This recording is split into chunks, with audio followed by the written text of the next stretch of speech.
Assalamualaikum warahmatullahi wabarakatuh. Selamat pagi semuanya. Nama saya Kansa Nabila Ditama dari kelas 4A dengan NIM 12350300006. Pada kesempatan ini, saya salah satu anggota dari kelompok 4 akan mempresentasikan hasil analisis dari sebuah sajak berjudul Upon Julia's Voice, karya penyair Inggris yakni Robert Herrick.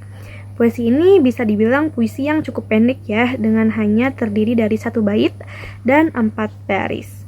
Nah, fokus utama dari analisis yang saya lakukan adalah mengidentifikasi dan menjelaskan penggunaan alliteration, assonance, dan juga consonance dalam sajak tersebut.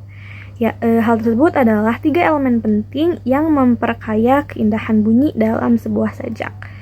Nah, sebelum kita lanjut pada pembahasannya, kita dengarkan dulu puisinya ya.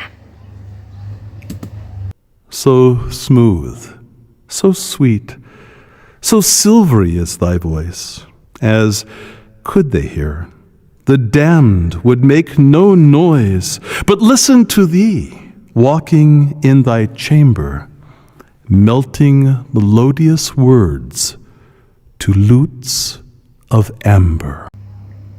Nah, itu dia puisinya. Langsung saja kita ke analisisnya. Mari kita lihat baris pertama dari puisi ini.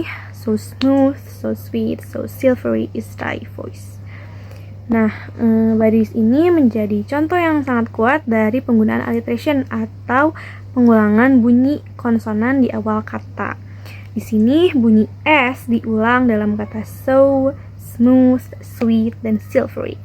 Nah, penggunaan bunyi S ini bukan hanya menjadi hiasan bunyi. Hal ini dapat dikenal juga sebagai menciptakan efek auditory imagery atau citraan bunyi. Selain itu, dalam baris ini juga ada pengulangan kata so sebanyak 3 kali. Baris ini juga menunjukkan adanya assonance, yakni pengulangan pada huruf vokal.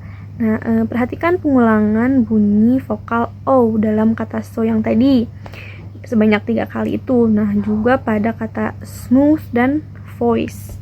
Bunyi vokal ini tuh kayak memperkuat kesan harmoni gitu. Lalu masuk ke baris yang kedua. As they could hear, the damned would make no noise. Di sini kita temukan consonants, yakni pengulangan bunyi konsonan di tengah atau akhir kata. Bunyi D muncul pada kata damned dan would, jadi pada akhir kata.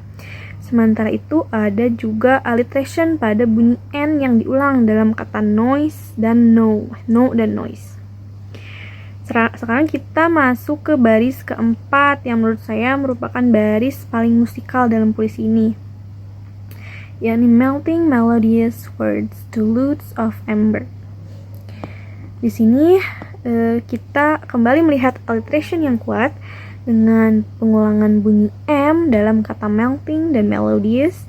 Hal ini diperkuat lagi oleh pengulangan bunyi L dalam melodious, melting, dan juga lutes.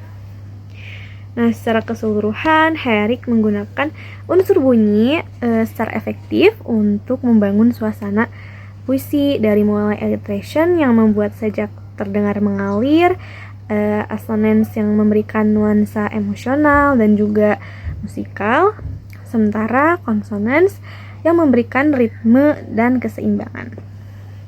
Sekian dari saya. Wassalamualaikum warahmatullahi wabarakatuh.